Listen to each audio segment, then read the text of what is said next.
The snow came early that year. It began as a whisper in the mountain air, an almost romantic hush that rolled over the forest like a lullaby. It coated the trees in white lace and buried the roads under soft, pillowed silence. People in the towns below said it was the most beautiful December they'd seen in years. But beauty, as it often does in the wild, came at a price. The higher up you went, the more the world seemed to disappear. Houses turned to cabins, cabins to woodpiles, and eventually, nothing at all but pines and endless, unbroken snow. It was here, nestled 25 miles from the nearest ranger station, that the Blair family chose to spend their winter holiday. Daniel Blair, a schoolteacher turned recluse after the death of his brother. Elise, his wife, once a cellist, now a woman haunted by quiet things. Their children, Josh and Ava, unaware of the weight their parents carried in silence. They weren't running away. No, they were retreating, searching for something simpler, something safe. The cabin had been in Daniel's family for generations. Built by hand, insulated by stone, and perched against the edge of Whispering Ridge. No roads led to it anymore, just a snowmobile trail and a long memory. They arrived on December 12th, with smiles on their faces and thermoses full of cocoa. The cold bit, but it didn't matter. The snow was magical. Ava laughed as she made angels beneath the icicle-covered trees. Josh took pictures of elk tracks and frozen creeks. For a moment, the stillness was welcome. But something had been watching them long before they arrived. The first night passed without incident.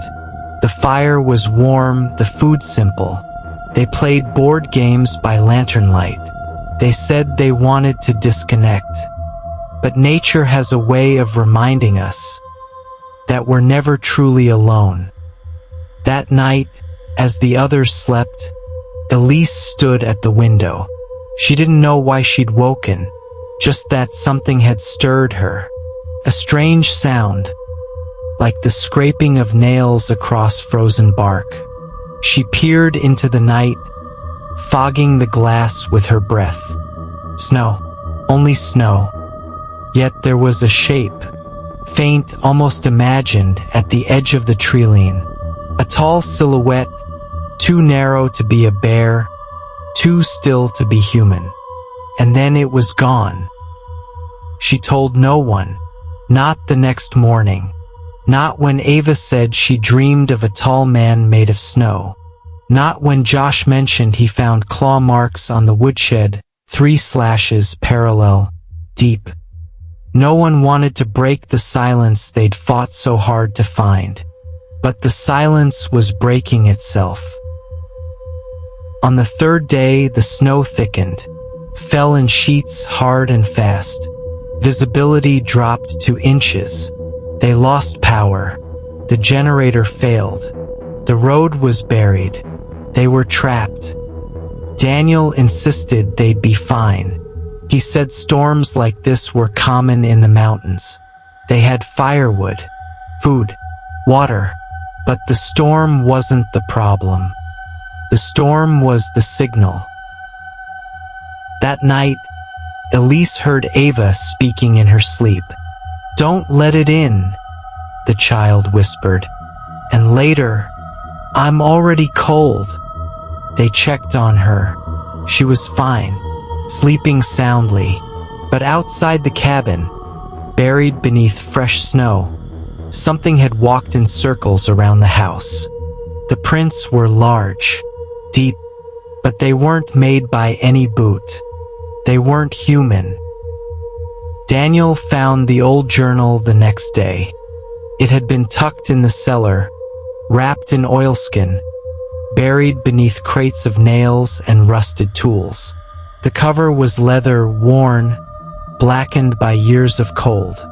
Inside, the writing was frantic, uneven. It spoke of a spirit, a creature older than the forest, older than the people who tried to name it. They called it Nerlik, the hunger that walks. According to the entries, it came with storms. It whispered in the voice of loved ones long dead. It mimicked the desperate and the grieving. It moved between the flurries, faceless, tall, with antlers of bone and breath like steam. Fed not on flesh, but on hope. The moment you believed the voice was real, the moment you reached out in love or pity or desperation, it would reach back and take you. By nightfall, the cabin no longer felt like shelter. The snow pressed against the windows like fingers, and the wind began to speak. Not words, not exactly, but rhythms, patterns, pauses, like something intelligent was breathing through it, watching, waiting. On the 5th day, Ava disappeared. There was no scream, no broken door, no sign of struggle, just her footprints, small and sure, leading into the trees and vanishing halfway through the clearing. They searched for hours. Daniel shouted until his throat bled. Josh sobbed until his chest shook. And Elise stared into the trees like they were about to answer her. But the trees said nothing. The storm raged. The snow swallowed the trail. And Ava was gone. Grief does strange things to time. The hours that followed Ava's disappearance melted together like wax. The cabin, once warm and humming with quiet joy, felt now like a mausoleum. Every creak in the wood, every groan in the pipes, sounded like a cry. And the scratching returned. Only this time, it came from inside. Daniel followed the sound one night, flashlight trembling in hand. The cellar door stood ajar. No one had been down there since he found the journal. No one alive, at least. But when he descended into the dark, he saw it. A handprint on the stone floor, small, child-sized, frozen in a patch of melted snow. And next to it, a strand of black hair, long curled at the ends. Ava's. Elise began to speak to shadows. She sat at the fireplace and whispered, her eyes glassy, her breath shallow. "Do you hear her?" She asked no one. "She's just outside. She's waiting to come back in." Daniel begged her to rest, but her eyes never left the door, because every night, as the storm howled louder, the doorknob turned, just slightly, and something, knocked. On the 7th night, Elise vanished too.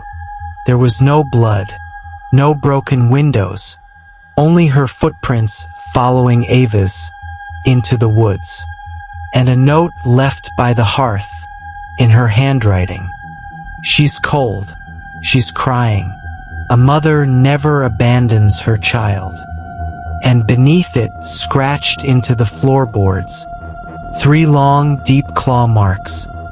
Daniel locked every door, boarded every window. He sat with Josh beside the fire, the only warmth left between them. The food was nearly gone. The woodpile was down to splinters. But still, the wind spoke. It whispered their names. Sometimes in Elisa's voice, sometimes in Ava's. Josh asked Daniel why they sounded so real. Daniel didn't answer, because deep inside, he wanted them to be real. The journal described this moment. The hunger of the beast was not for blood, but belief. If you hoped hard enough, if you reached for it, it would give you what you wanted. Just for a moment. Just long enough for you to say yes. And then it would take you. Daniel stopped sleeping. Josh barely spoke. They rationed what little food was left, ate in silence, and listened. One night, the fire burned out. The cold crept in, and the knocking came again. But this time, it was followed by something else. A child's giggle. Soft, innocent, familiar. Then, a voice. So pure, so real, so terribly perfect. "Daddy, let me in. I'm cold." Daniel stood. Josh grabbed his hand. And for one breathless second, Daniel almost opened the door. He almost believed. But belief, once denied, turns to rage. The beast did not knock again that night. It howled. A sound so deep and wrong that even the cabin itself seemed to shudder. Wood strained, glass fractured, and outside, beneath a moonless sky, something tall, something with limbs like branches and antlers like broken promises, stared through the frost-covered window, not moving, not breathing, just watching. By the 9th night, Daniel could barely remember warmth. His fingers cracked when he clenched them. Josh's lips had gone pale, and the snow outside had grown still, too still. The storm had ended, but not in mercy, in calculation. The quiet was worse. The windows had frosted over so thickly, light barely passed through them. Everything was blue, brittle, and dead. But at sunrise, Daniel saw the prints. Fresh, in the snow, all around the cabin. Too large for a human. Too long. And they didn't lead to the house. They circled it, over and over again, like a predator waiting for prey to starve, like something enjoying the game. That night, the footsteps were on the roof. Daniel didn't speak. Josh didn't ask. They sat near the fire, burning the last of the furniture for warmth. The table went first. Then the chairs. Then the photographs. One by one. As if erasing the past could protect them from the present. The fire burned long into the night. But fire only keeps out what fears it. And the thing outside feared nothing. The attic door creaked open on its own. Not blown by wind. Not pulled by man. Just opened. Daniel stared up into the dark void. And something tall and wrong stared back. He did not scream. He did not cry. He closed the hatch, nailed it shut, and told Josh they had until morning. But even he knew it wasn't true. There would be no morning. Then came Elisa's voice, outside, calling their names, crying, begging, "Daniel, please, I'm so cold." Josh stood, his eyes wide. He wanted to go. He needed to believe. But Daniel held him back, because now he understood. The creature wore their grief like a mask. It used their love against them. It didn't need to break down the door. It only needed to be invited in. The fire was almost gone. So Daniel made a decision. He told Josh to crawl beneath the floorboards. There was a space beneath the hearth. Tight, cold, hidden. He gave him a blanket, candle, a single whispered instruction. Don't come out, no matter what you hear. And then he opened the door. Josh waited. The minutes passed like hours. He heard nothing at first. Then, the footsteps. Inside the cabin. Slow, wet, heavy. Moving past the hearth. Across the broken table. Toward the back room. And then, a sound that would never leave him. The scream of a man being unmade. And just like that, the cabin was still. Josh waited until dawn. When he finally emerged, the storm had passed. The air was quiet, so quiet it ached. Daniel was gone. The door stood open. Outside, the snow was untouched, except for a perfect trail of prints leading into the forest. Josh followed them. He walked until his feet went numb, until his breath turned silver, until the trees began to hum. And then he saw it, clearing. A tree stripped bare, bark clawed away, roots blackened like charcoal, and at its base, a ring of bones, arranged like a shrine. Too many to count, too many to be animals. And in the center, his father's wedding ring. Josh did not cry. He did not scream. He turned and walked away. He would survive, but he would never return, because something ancient still lived in those woods. Something that came with the snow, that fed on love, on belief, on hope. And in the quietest part of the storm, it was always watching, always waiting. And if you made it through the storm, if the darkness didn't follow you home, then perhaps you're safe for now. But remember, some stories don't end. They wait, just like it does.